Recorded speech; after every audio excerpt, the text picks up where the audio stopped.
Report కూడా అన్నగారికి చూపించడం జరిగింది.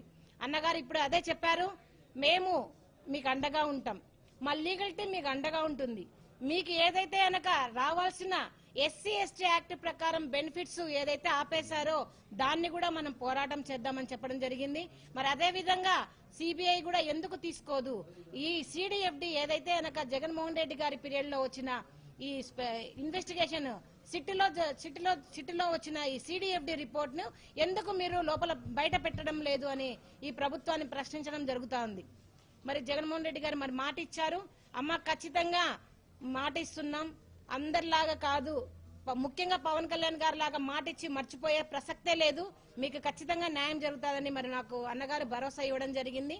మరి అదే విధంగా నిజంగా నేను ఎన్నో రోజుల నుంచి కూడా నేను మరి అన్నగారిని జగన్మోహన్ రెడ్డి గారిని కలవడానికి మరి ట్రై చేస్తా ఉంటే మరి పేర్ని నాని గారు నిజంగా దగ్గరుండి ఒక ఇంటి మనిషిలాగా మమ్మల్ని ఎంతో ఆదరించి మరి పేర్ని నాని గారు మరి జగన్మోహన్ రెడ్డి గారి దగ్గర తీసుకొచ్చడం జరిగింది.